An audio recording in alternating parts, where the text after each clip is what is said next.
Hello, this is Geraldine Wilkins, the Living Water Quilter and BERNINA Ambassador.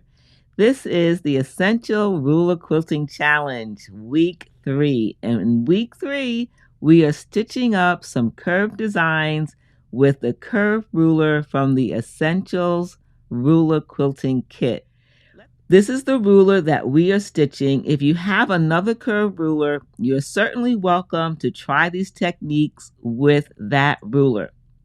However, the designs will vary based on the curve that you use for the technique. That we need repositionable arrows. This is how we're going to use the arrows. They're going to help us place this side of the curve on the reference line we've drawn on the fabric.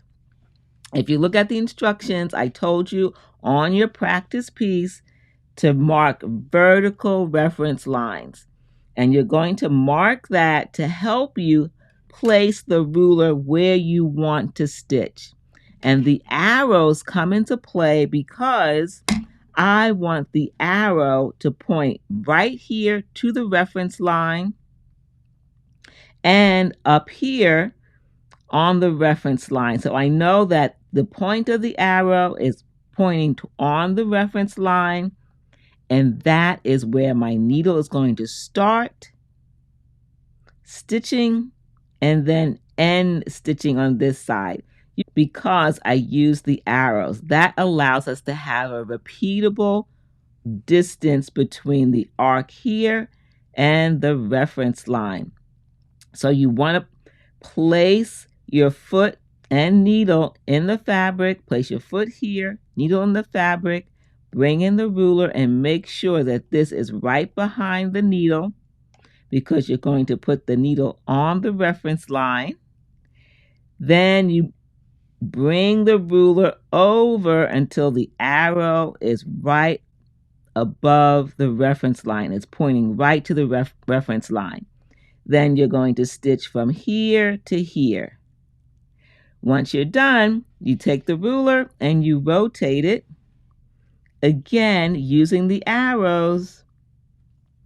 The arrow now is pointing to the reference line here and here.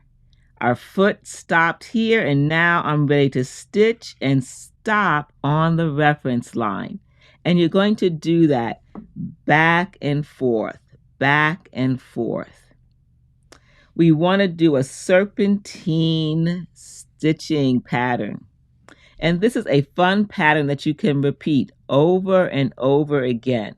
You can also combine this serpentine pattern with the mirror image of the pattern to create another design.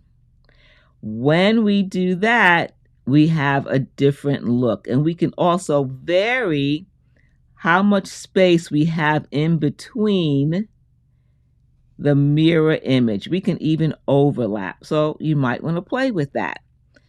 For our challenge, we are creating this design. One seed on top of another. And this is created by doing the first serpentine starting up here and stitching on the left, then starting at the same point and stitching from the right and alternating. When we put these two together, they're overlapping. This is what we get.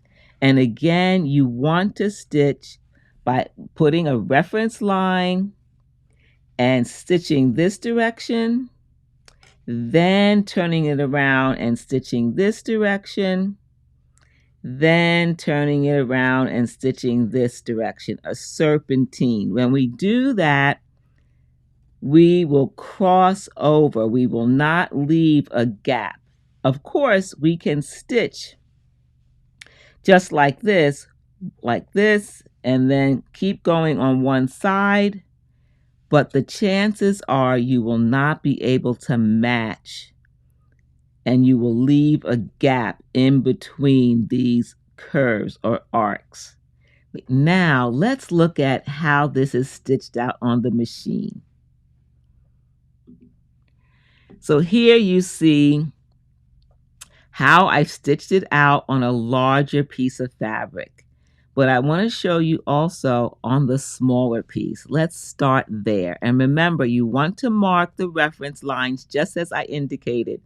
Use those arrows to place. Once they're in place and your ruler is in place, then you begin stitching and you start on the reference line and stop on the reference line with the needle down.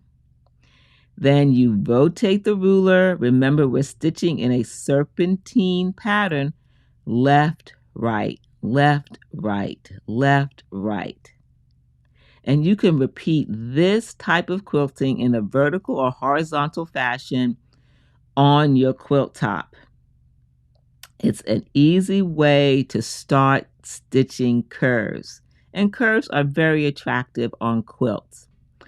When you're working on a real quilt and not a practice sandwich, you don't necessarily have to mark your quilt. You can use the seams in the piecing to help create the pattern that you want to stitch on the quilt top. Now, that's the first one, starting at the left, stitching from the left and then going to the right and then left again. And you would continue that left, right, left, right. To do the mirror, you would start on the right. So you start stitching on the right, then you go right, left, right, left.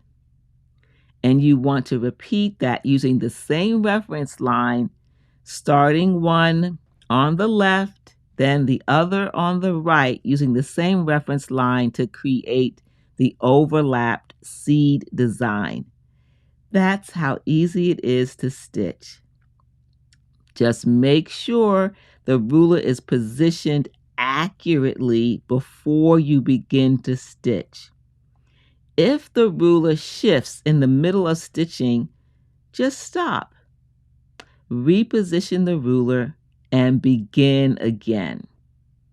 Remember, these specific rulers have a grippiness underneath that will grip the fabric so that the ruler doesn't slide. If you're using an alternative curved ruler, make sure you're using something to help the ruler grip the fabric underneath.